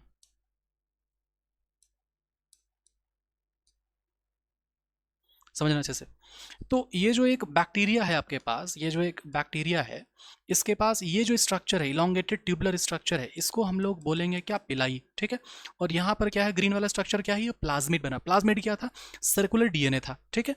तो ये जो डीएनए है, इस डीएनए को एक मेथड के थ्रू बैक्टीरिया अपने आपस में ट्रांसफर करता है ना। तो ये जो ट्रांसफर जब करेगा, जो एक्सचेंज जो करेगा, उस चीज को हम लोग बोलते हैं क्या, कॉन्जुगेशन। और इसी चीज को बोला गया है सॉर्ट ऑफ सेक्सुअल रिप्रोडक्शन। कहाँ बोला गया ये आप ढूंढ के बताओ और कमेंट करो, ठीक है। क्लास 11 में ही दिया हुआ है, किसी अलग वाले चैप्टर में दिया हुआ है, ठीक है। बायोलॉजिकल क्लासिफिकेशन में दिया हुआ, खोज के बताओ कौन सा पेज में दिया हुआ है। चलो ध्यान दो। तो ये जो दो जो बैक्टीरिया है, ये इस पिलाई के हेल्प से डीएनए ट्रांसफर करता है, उस मैकेनिज्म को हम लोग बोलते हैं कॉन्जुगेशन। और ये क्या है, इलोंगेटेड ट्यूबुलर स्ट्रक्चर है, बना होता है किसका, प्रोटीन का। कौन सा प्रोटीन का, ट्यूबलिन प्रोटीन का। बस खत्म, सॉरी ये कहाँ गया, इसको लिखो यार। ये क्या है, इलोंगेटेड, है ना, tubular structure made up of special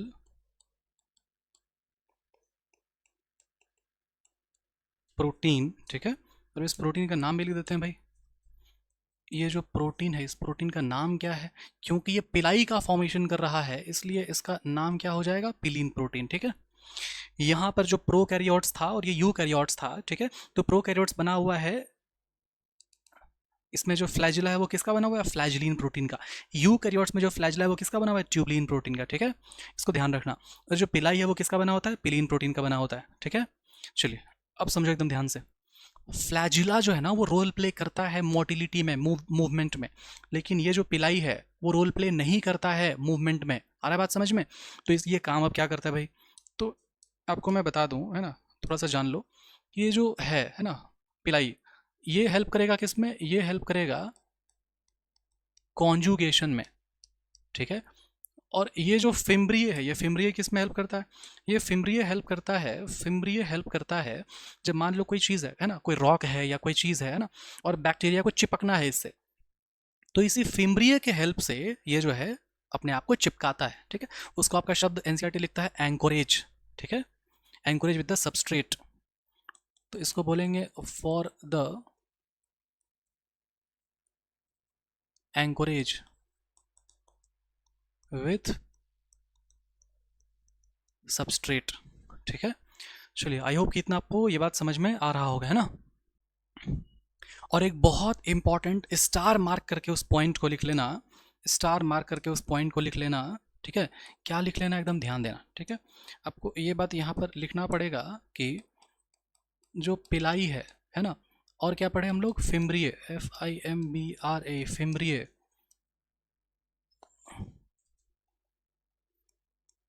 do not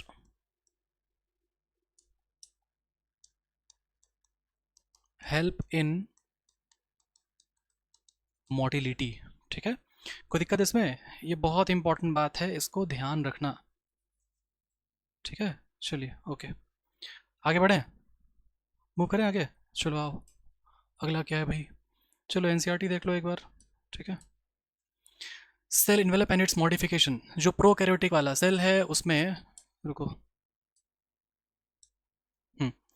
जो प्रोकैरियोटिक सेल है, स्पेशली बैक्टीरियल वाला सेल, उसमें केमिकली एक कॉम्प्लेक्स इन्वेलप होता है जिसको हम लोग बोलते हैं सेल इन्वेलप, जो कि टाइटली बाउंडेड होता है विद द 3 लेयर्ड स्ट्रक्चर से। जो आउटर मोस्ट है उसको हम लोग बोलते हैं ग्लाइकोकैलिक्स, जिसके बाद होता है सेल वॉल, और उसके बाद होता है क्या, प्लाज्मा मेम्ब्रेन या फिर सेल मेम्ब्रेन, ठीक है। और जो एक एक जो इन्वेलप होगा, है ना, वो डिस्टिंक्ट फंक्शंस करता है, लेकिन साथ में अगर बोलोगे तो प्रोटेक्टिव यूनिट का काम करेगा। मेम्ब्रेन इन्वेलप है तो प्रोटेक्शन तो देगा ना, कॉमन सेंस वाली बात है। बैक्टीरिया को हम लोग क्लासीफाई कर सकते हैं 2 ग्रुप में on the basis of difference in the cell envelope, ठीक है। कैसे कर सकते हैं हम लोग, कि वो किस तरह से वो रिस्पॉन्ड करता है, किसमें, स्टेनिंग प्रोसीजर में, ठीक है, बाय ग्राम, ठीक है। वो देखो साइंटिस्ट का नाम है यार, थोड़ा सा बाय ग्राम, ठीक है, क्रिश्चियन ग्राम होता है इसका पूरा नाम। Those that take up the gram stain, जिसमें ग्राम स्टेन है ना, उसको बोला गया ग्राम पॉजिटिव, और जिसमें नहीं है उसको बोला गया ग्राम नेगेटिव, ठीक। चलो okay, very good. Glycocalyx differ करता है कॉम्पोजिशन में और थिकनेस में डिफरेंट डिफरेंट बैक्टीरिया में। अगर लूज शीथ अगर है तो उसको हम लोग बोलते हैं स्लाइम लेयर, किसी किसी में अदर में हो सकता है कि थिक और टफ हो, तो उसको हम लोग बोलेंगे क्या, कैप्सूल। ठीक है। अब जो सेल वॉल होता है ना, वो डिटरमाइन करता है शेप ऑफ द सेल, है ना, और वो स्ट्रॉन्ग स्ट्रक्चरल सपोर्ट देगा, प्रिवेंट करेगा बैक्टीरिया को फ्रॉम बर्स्टिंग एंड कोलैप्सिंग। ये वाला है हुआ लाइन, ठीक है, ध्यान रखना।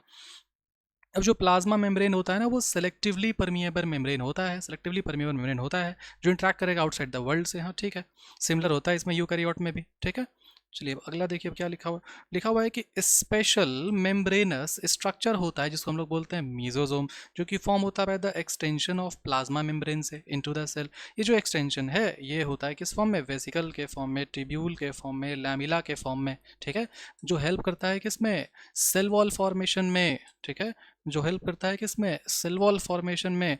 और किसमें हेल्प करता है, ये हेल्प करता है डीएनए रेप्लिकेशन में, डीएनए रेप्लिकेट करके डिस्ट्रीब्यूट करेगा डॉटर सेल्स में। और ये हेल्प करता है रेस्पिरेशन में भी, सेक्रीशन प्रोसेस में भी, है ना।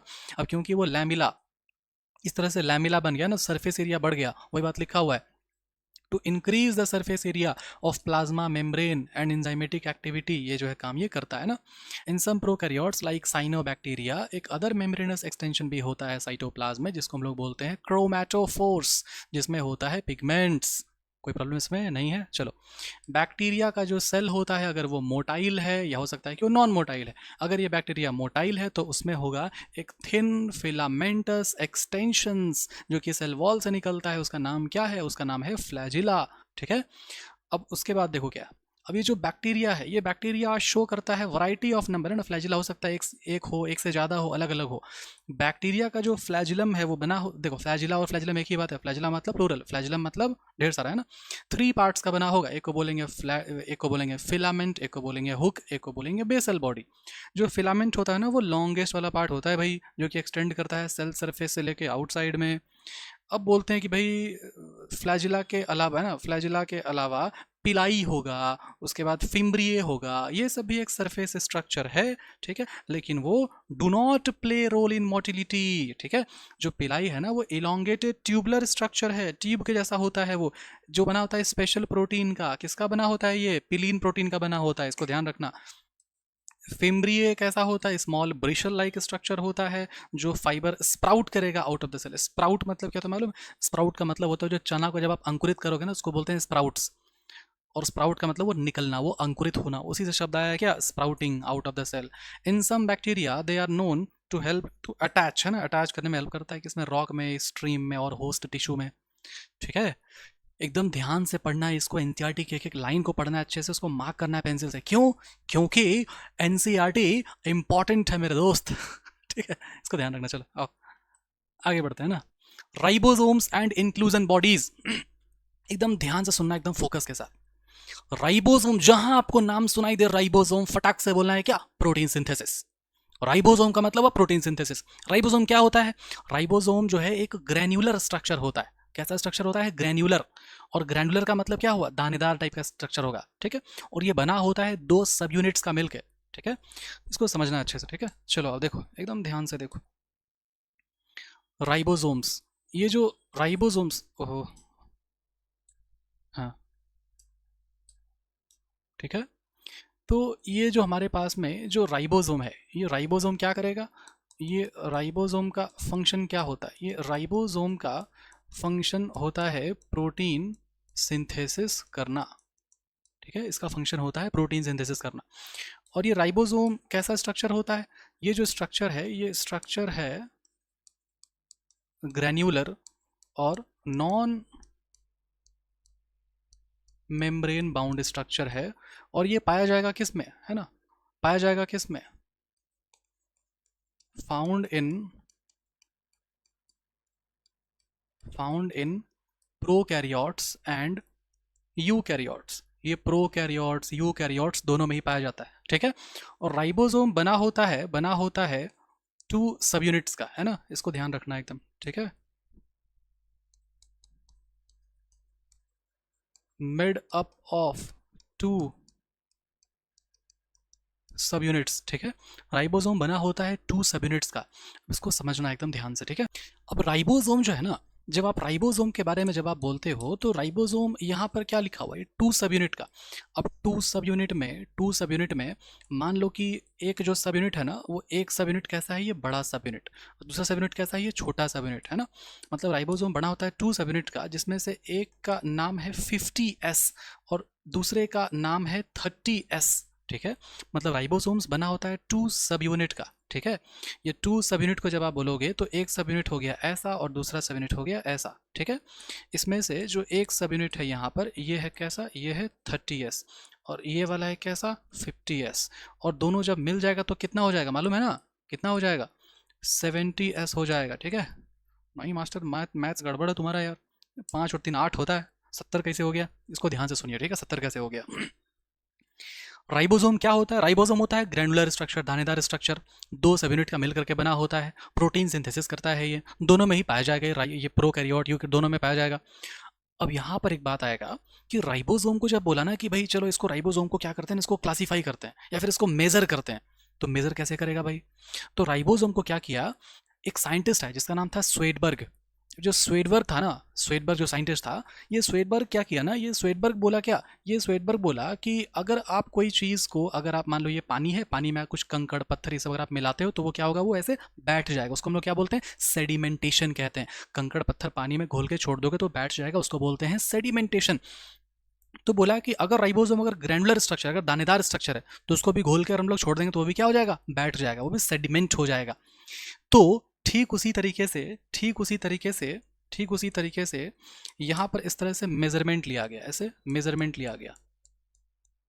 ठीक है, ऐसे मेजरमेंट लिया गया और यहाँ पर मान लो लिखा हुआ है 10, है ना, यहाँ रुक जाओ एक सेकंड, 10 लिखा हुआ है, 30 लिखा हुआ है, 40 लिखा हुआ है, 50 लिखा हुआ है, 60 लिखा है, 70 लिखा है, 80 लिखा है। ठीक है, और ये सब एस फॉर्म में है ना, एस फॉर्म में। ये एस क्या होता है अभी समझाएं, एकदम ध्यान से सुनना है पहले बात को। ठीक है, क्या मैंने आपको बताया, मैंने आपको ये बताया, ध्यान से सुनो, मैंने आपको ये बताया कि जो राइबोसोम्स है वो ग्रैनुलर स्ट्रक्चर होता है और राइबोसोम बना होता है सब यूनिट्स का। ठीक है, राइबोसोम्स के बारे में जब आप बात करते हो तो राइबोसोम जब आप बोलोगे यू कैरियोट्स में और प्रो कैरियोट्स में अलग अलग होगा। यू कैरियोट्स में बना होता है 80S का और जो प्रो कैरियोट्स में बना होता है 70S का। अब इसमें एस क्या है, तो एस का मतलब होता है कि ये जो स्ट्रक्चर्स है वो राइबोसोम जब वो बैठ जाएगा, जब वो सेडिमेंट हो जाएगा, तो वो सेडिमेंटेशन किसके ऊपर डिपेंड करेगा कि उसका ग्रेन का साइज क्या है, उसका डेंसिटी क्या है ना, वो कितना वैसे जमा हो रहा है।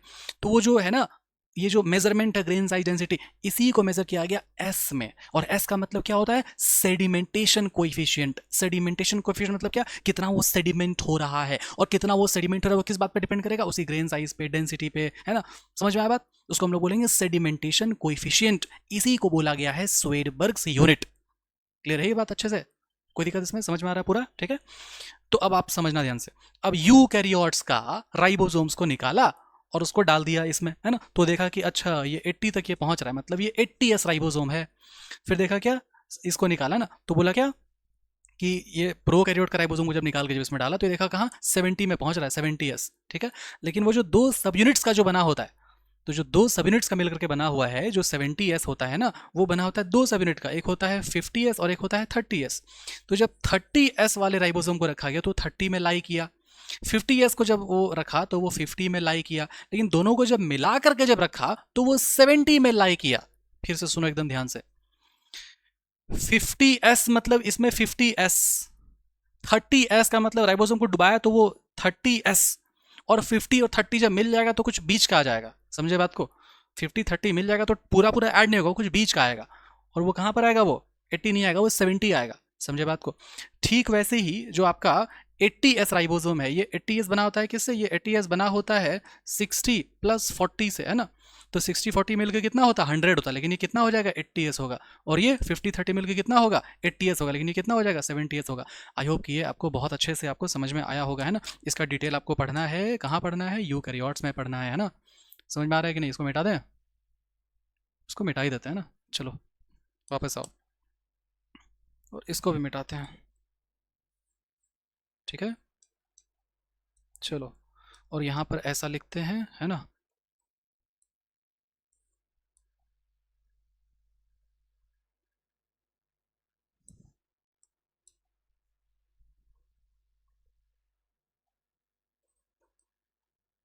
ठीक है, चलिए, कोई दिक्कत है इसमें? नहीं। अब एकदम ध्यान देना, ठीक है। आपका एनसीईआरटी लिखता है क्या मालूम है? लोकेशन के टर्म्स, एकदम ध्यान से सुनना, नीट में आ सकता है ये। लोकेशन के टर्म्स में राइबोसोम्स में अंतर है प्रोकैरियोट्स में यूकैरियोट्स में। लोकेशन के टर्म्स में हम लोग ऐसा कह सकते हैं कि जो यूकैरियोट्स है, एकदम ध्यान दो, एकदम ध्यान से सुनो, एकदम ध्यान से, फंस जाएगा, गड़बड़ा जाएगा, ठीक है। देखो, यूकैरियोट्स, ठीक है। यूकैरियोट्स में जब आप बात करोगे तो यहां पर है क्या, ये है न्यूक्लियस, ठीक है, एकदम ध्यान देना।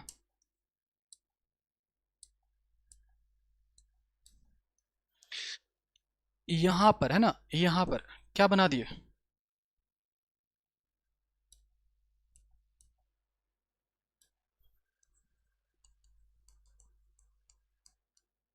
यहाँ बना दिया, ठीक है, राइबोसोम। और ये थोड़ा सा राइबोसोम को इधर करो, अभी ठीक है।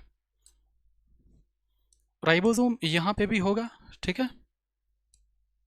उसके बाद समझना अच्छे से।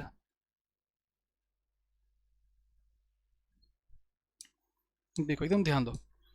यूकैरियोट्स में एक स्ट्रक्चर होता है, उसको हम लोग बोलते हैं इंडोप्लाज्मिक रेटिकुलम। उसको हम लोग बोलते हैं, उसको हम लोग बोलते हैं इंडोप्लाज्मिक रेटिकुलम, ठीक है। अब ध्यान देना, इंडो का मतलब होता है अंदर, प्लाज्मिक का मतलब होता है साइटोप्लाज्मा, रेटिकुलम का मतलब होता है रेटिकुलम के जैसा स्ट्रक्चर। ये रेटिकुलम कैसा स्ट्रक्चर है, मतलब इंडो मतलब अंदर में, साइटोप्लाज्म के अंदर में, रेटिकुलम कैसा स्ट्रक्चर है। और इसके ऊपर में ऐसा हो सकता है, इसके ऊपर में ऐसा हो सकता है कि किसी इंडोप्लाज्मिक रेटिकुलम के ऊपर में क्या पाया जाए, इस तरह का राइबोसोम पाया जाए। तो अब जब आप छुओगे तो आपको स्मूथ लगेगा कि रफ लगेगा, बताओ। जब आप इसको छुओगे तो आपको स्मूथ लगेगा, लेकिन जब आप इसको छुओगे तो आपको रफ लगेगा। तो इसको हम लोग बोलते हैं क्या, इसको हम लोग बोलते हैं रफ इंडोप्लाज्मिक रेटिकुलम, RER।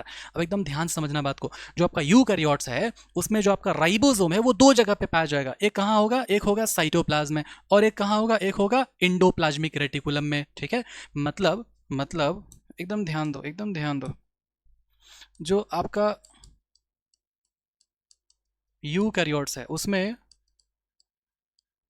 जो राइबोसोम्स है आर फाउंड इन,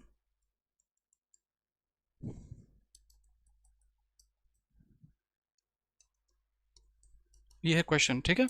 अब इसका आंसर देखो एकदम ध्यान से। पहला हो जाएगा क्या, साइटोप्लाज्म। दूसरा हो जाएगा क्या, रफ इंडोप्लाज्मिक रेटिकुलम होगा बाबू, रफ रफ इंडोप्लाज्मिक रेटिकुलम, ठीक है। और क्या हो जाएगा, एक एक हो जाएगा माइटोकॉन्ड्रिया। और क्या हो जाएगा, एक एक हो जाएगा आपका क्लोरोप्लास्ट, ठीक है। लेकिन अब ध्यान देने वाली बात क्या है, ध्यान देने वाली बात है कि जो क्लोरोप्लास्ट है वो आपका पाया जाएगा सिर्फ प्लांट्स में, ठीक है। चलो ध्यान दो। तो जो माइटोकॉन्ड्रिया है वो यूकैरियोट में कहाँ पर पाया जाएगा, साइटोप्लाज्म में पाया जाएगा, रफ इंडोप्लाज्मिक रेटिकुलम में पाया जाएगा, माइटोकॉन्ड्रिया में पाया जाएगा, क्लोरोप्लास्ट में पाया जाएगा, वो प्लांट्स का घर है तो। लेकिन जो आपका राइबोसोम यहाँ पर जो आपका है प्रोकैरियोट्स का, जो आपका प्रोकैरियोट्स का है उसमें कहाँ पर पाया जाता है, मेम्ब्रेन, प्लाज्मा मेम्ब्रेन से एसोसिएटेड रहता है। आया बात समझिए, अंतर है, बहुत बड़ा अंतर है, अभी तक नीट में नहीं आया, ये हो सकता है आ जाए, ठीक है। इसको कहाँ पर लिखें, इसको ऐसे कर देते हैं, ठीक है।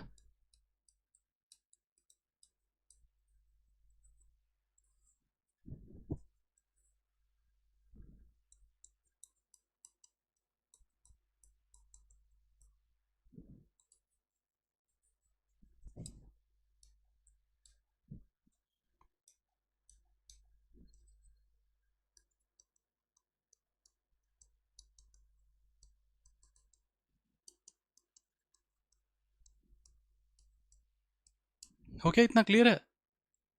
चलो बताओ। अब ध्यान दो एक बात, ठीक है। एक और चीज लिखता है ये, है ना, कि राइबोसोम्स जब एक एमआरएनए स्ट्रैंड के साथ, है ना, मतलब सेवरल राइबोसोम, बहुत सारा राइबोसोम जब एक एमआरएनए स्ट्रैंड के साथ अगर जुड़ जाएगा तो उसको हम लोग क्या बोलते हैं, उसको हम लोग बोलते हैं पॉलीसोम्स या फिर पॉलीराइबोसोम्स। ये क्वेश्चन आया हुआ है, ठीक है, इसको हम लोग समझते हैं, ठीक है, ध्यान देना एकदम।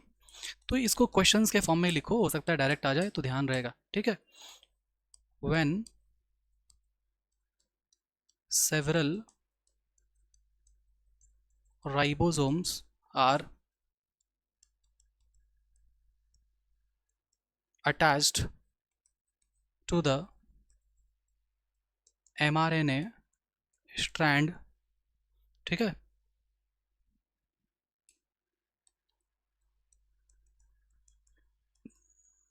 देन इट इज कॉल्ड, क्या बोलेंगे उसको हम लोग, उसको हम लोग बोलेंगे पॉलीजोम्स, या फिर उसको हम लोग बोलेंगे, उसको हम लोग बोलेंगे पॉली राइबोसोम्स, ठीक है। अब समझना अच्छे से, ये जो पॉली है, पॉली शब्द का मतलब क्या हो गया, जो पॉली है, पॉली शब्द का मतलब हो गया क्या, मेनी, है ना। और ये जोम्स मतलब हो गया राइबोसोम। इसका स्ट्रक्चर जब आप बनाओगे तो ये कैसा बनेगा, ये है आपका क्या, एमआरएनए। अब ये एमआरएनए आया कहाँ से, ये आपके दिमाग में आ रहा होगा ना कि सर ये एमआरएनए कहाँ से आया, इसको तो बताओ। एक सेल के अंदर में, यहाँ बनाए नहीं, मत बनाओ इसको। एक सेल के अंदर में एक सॉफ्टवेयर होगा। सॉफ्टवेयर कैसे होगा, कोई भी मोबाइल फ़ोन किस तरह का चलेगा, वो कैसा फीचर्स होगा, क्या उसमें है ना, किस किस तरह का एक्सपीरियंस होगा मोबाइल में। तो एक मोबाइल फ़ोन में कैसा एक्सपीरियंस होगा, कैसा फीचर्स होगा, वो उस बात पे डिपेंड करेगा कि उसके अंदर का सॉफ्टवेयर क्या है ना। अगर उसमें एंड्रॉयड वाला सॉफ्टवेयर तो एंड्रॉयड जैसा चलेगा, अगर उसमें एप्पल वाला सॉफ्टवेयर तो एप्पल जैसा चलेगा। ठीक उसी तरीके से कोई भी एक सेल कैसा होगा, कोई भी एक लिविंग ऑर्गेनिज्म कैसा होगा, क्या वो चलेगा कि दौड़ेगा कि क्या होगा, है ना।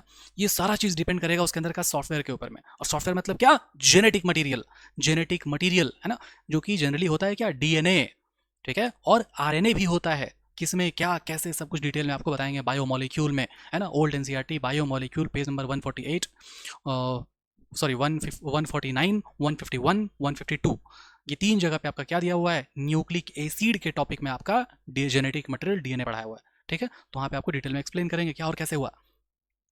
लेकिन यहाँ पर आपको ये जानना है बस कि जो जेनेटिक मटेरियल है वो डीएनए भी है, आरएनए भी है, और आरएनए का एक टाइप है क्या, M R N A, R R N A, T R N A. यहाँ पर किसका बात किया गया, एम आर एन ए का बात किया गया। तो मतलब ये है, मतलब ये है कि ये वाला अगर एम आर एन ए है ना, तो इससे राइबोसोम्स जुड़ जाएगा, तो इसको हम लोग क्या बोलेंगे, इसको हम लोग बोलेंगे पॉलीजोम्स या फिर पॉली राइबोसोम्स, ठीक है। कोई दिक्कत है इसमें, नहीं है, ठीक है। और ये जो प्रोटीन फॉर्मेशन करता है कैसे, तो ध्यान देना एकदम, ठीक है, एकदम ध्यान देना। प्रोटीन सिंथेसिस, ये काम कैसे करता है प्रोटीन सिंथेसिस। तो जो आपका राइबोसोम है, ये राइबोसोम क्या करेगा, प्रोटीन सिंथेसिस करेगा, लेकिन एक प्रोसेस के थ्रू करेगा। उस प्रोसेस का नाम होता है ट्रांसलेशन, और ट्रांसलेशन का मतलब होता है प्रोटीन सिंथेसिस होना, ठीक है।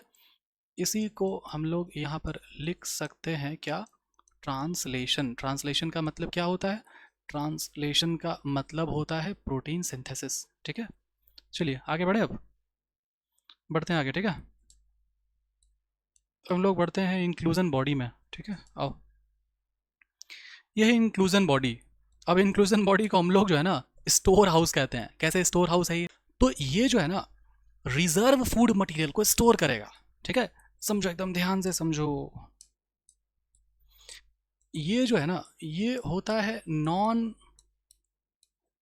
मेम्ब्रेन बाउंड, ठीक है, non membrane bound cell organelle है ये, जो कि क्या करता है, दैट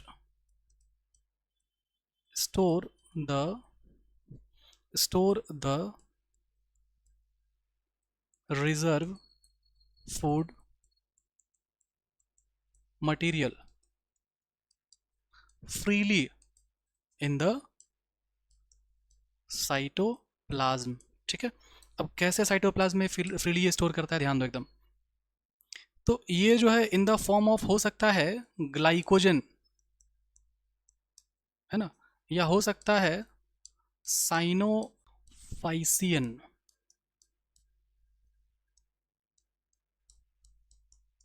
ठीक है, और हो सकता है कि फॉस्फेट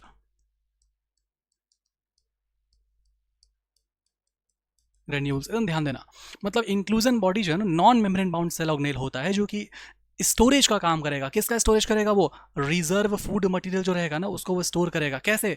तो साइटोप्लाज्म में होगा, ये फ्री फॉर्म में होगा, है ना। ये जो है इस तरह से साइटोप्लाज्म में, है ना, कहीं कहीं पर ये ऐसे जो है फ्री फॉर्म में होगा, है ना। इसी को बोलते हैं हम लोग क्या, इसी को हम लोग बोलते हैं इंक्लूजन बॉडी, ठीक है। उसके बाद आपका जो एनसीईआरटी है वो पैराग्राफ चेंज करके एक बात लिखता है। इंक्लूजन बॉडी है वो स्टोरेज का काम करता है, लेकिन जितने भी फोटोसिंथेटिक वाले बैक्टीरिया हैं, अभी हम लोग प्रोकैरियोट पढ़ रहे हैं बैक्टीरिया, तो फोटोसिंथेटिक वाले जो बैक्टीरिया हैं उनमें गैस वैक्यूल्स पाया जाता है, ठीक है। तो इसको ध्यान देना एकदम, ठीक है। इंक्लूजन बॉडी यानी स्टोरेज का काम करेगा, तो उसी फॉर्म में, है ना, गैस को स्टोर करता है, उसको हम लोग बोलते हैं क्या? गैस वैक्यूल, VACUOL, वैक्यूल्स, ठीक है, आर फाउंड इन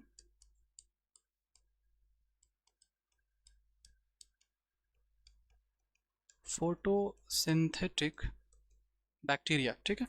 अब कुछ बैक्टीरिया का नाम भी लिखा हुआ है, जैसे कि हो गया ब्लू ग्रीन, है ना, पर्पल ग्रीन, है ना, बहुत सारा होता है, मेनली आप इसको याद रखो, ठीक है।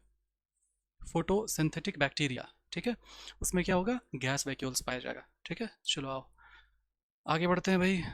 राइबोसोम्स के बारे में बताया क्या? प्रोकैरियोट्स में राइबोसोम्स जो है वो एसोसिएटेड होता है प्लाज्मा मेम्ब्रेन से, है ना। समझ में आया बात? प्लाज्मा मेम्ब्रेन से। लेकिन जब आप बात करोगे यूकैरियोट्स में, तो यूकैरियोट्स में कहाँ कहाँ पर होता है? साइटोप्लाज्म में हो सकता है फ्रीली मूवेबल करे, या फिर कहाँ पर हो? इंडोप्लाज्मिक रेटिकुलम, रफ वाला इंडोप्लाज्मिक रेटिकुलम, या फिर माइटोकॉन्ड्रिया, फिर क्लोरोप्लास्ट। इसको ध्यान देना, बहुत इंपॉर्टेंट ये लाइन था, ठीक है। दे आर अबाउट, अब ये तो साइज दिया हुआ, ये बहुत इंपॉर्टेंट नहीं है वैसा, ठीक है। दो सब यूनिट्स का ये बना होता है, दो सब यूनिट का ये बना होता है, एक होता है 50s और 30s का बना होगा, है ना।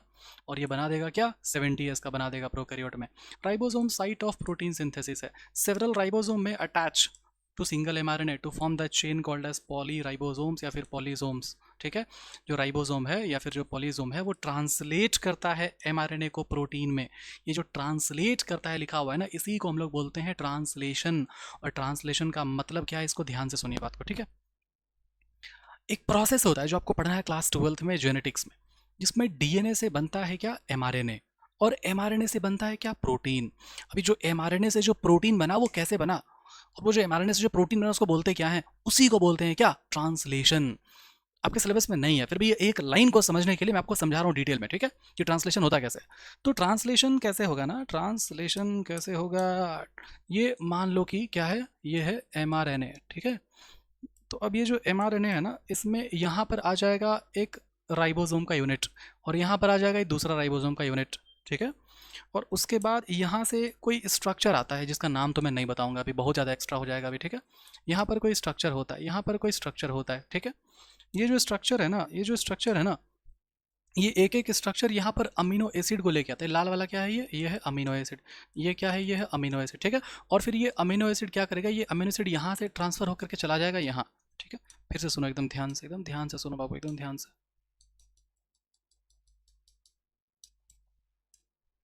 मेरा बात को एकदम ध्यान से सुनना, ठीक है। कन्फ्यूजियाना मत, क्या मत होना? कन्फ्यूजियाना मत, ठीक है। ये लाल वाला क्या है? Amino acid. ये वाला क्या है? अमीनो एसिड, ठीक है। अब ये जो अमीनो एसिड है ना, ये जो अमीनो एसिड है, ये अमीनो, देखो सुनो, ये हरा वाला क्या है? ये राइबोसोम्स। ये एमआरएनए, स्मॉल सब यूनिट ऑफ राइबोसोम, लार्ज सब यूनिट ऑफ राइबोसोम्स। यहाँ क्या है? कुछ स्ट्रक्चर है ब्लू ब्लू, इसका नाम नहीं बताएंगे। ये ब्लू ब्लू स्ट्रक्चर है, ठीक है। अब ये ब्लू ब्लू स्ट्रक्चर क्या किया? ये अमीनो एसिड को जोड़ के लाया, ये अमीनो एसिड को जोड़ के लाया।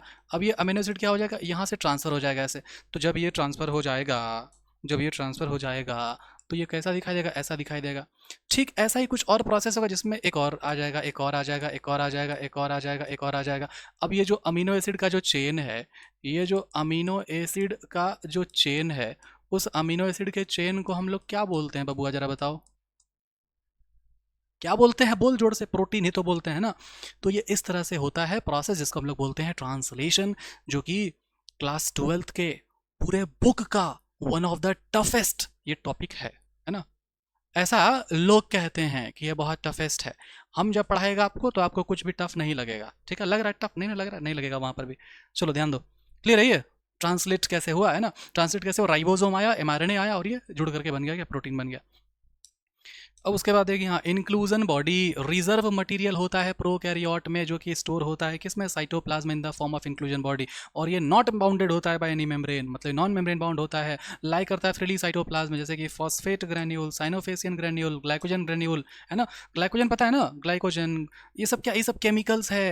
अरे यार नाम नहीं बताए, ऑफलाइन ऑफलाइन वाला आदत है ना वो, कि हाँ नाम पूछता है, कुछ मिस हो जाता है तो ठीक है, ध्यान दो। सॉरी मिस्टेक हो गया। देखो कहाँ गया, ग्लाइकोजन आपको पता है कि नहीं, ग्लाइकोजन क्या होता है। देखो, जो एक कार्बोहाइड्रेट है, ठीक है, ध्यान समझना एकदम, जो एक कार्बोहाइड्रेट है, जैसे मान लो फोटोसिंथेसिस हुआ तो ग्लूकोज बना, ग्लूकोज क्या कार्बोहाइड्रेट है, तो ये जो ग्लूकोज है, ये ग्लूकोज अगर मान लो कहीं पर ट्रांसपोर्ट होना है, मान लो यहाँ फ्लावर बनाना है, लीफ बनाना है, उसको कहीं पर कुछ एनर्जी चाहिए ना, तो जो फोटोसिंथेसिस है, जो ग्लूकोज बना, अगर वो ट्रांसपोर्ट होना है तो वो ट्रांसपोर्ट होगा सुक्रोज के फॉर्म में, और अगर मान लो वहां पर जाकर स्टोर होना है तो स्टोर होगा किसके फॉर्म में, स्टार्च के फॉर्म में। कोई दिक्कत है इसमें, नहीं है। तो ठीक उसी तरीके से जैसे ग्लूकोज का सुक्रोज, स्टार्च एक फॉर्म है ना, ठीक उसी तरीके से ग्लूकोज का और भी फॉर्म होता है, जैसे कि सेलुलोज हो गया, ग्लाइकोजन हो गया। समझ में आया बात। तो ग्लाइकोजन क्या है, ग्लूकोज का एक फॉर्म है ना। वैसे ही इस तरह का एक और कंपाउंड उसको बोलते हैं साइनोफेसियन, समझे बात को। और एक है क्या, फॉस्फेट, फॉस्फेट है ना, फॉस्फोरिक एसिड से बनता है ये फॉस्फेट। आया बात समझ में। चलो इतना तो क्लियर होगा आपको, है ना, ठीक है। और गैस वैक्यूल पाया जाता है किसमें, ब्लू ग्रीन है ना बैक्टीरिया में, पर्पल ग्रीन बैक्टीरिया में, मेनली कहोगे क्या, फोटोसिंथेटिक बैक्टीरिया में पाया जाता है। एक एक चीज़ एकदम ध्यान से समझना है, ध्यान से पढ़ना है एनसीईआरटी। क्यों, क्योंकि एनसीईआरटी इंपॉर्टेंट है मेरे दोस्त, है ना, एनसीईआरटी इंपॉर्टेंट है। अब मैं आपको कुछ और चीज़ मैं आपको दिखा दूँ,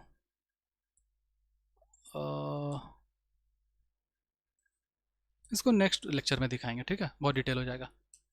चलो, आई होप यहाँ तक आपको समझ में आया होगा, ठीक है। लेक्चर की स्पीड थोड़ा सा फास्ट करेंगे, और है ना, क्योंकि अब वैसा इंपॉर्टेंट वाला नहीं, इंपॉर्टेंट मतलब कि बहुत डिटेल अब नहीं जाएगा, है ना। एक एक ऑर्गेनल है उसका हम लोग को फंक्शंस पढ़ते जाना है, ठीक है। तो थोड़ा सा स्पीड करते हैं लेक्चर को, ठीक है। और क्लास 11th का बायोलॉजिकल क्लासिफिकेशन का वन शॉट लेके आने का सोच रहे हैं। आप लोग कमेंट में बताओ कि आपको वन शॉट चाहिए कि नहीं बायोलॉजिकल क्लासिफिकेशन का, ठीक है। तब तक के लिए पढ़ाई करते रहें। All the very best. जय हिंद, जय भारत। ठीक है, चलो।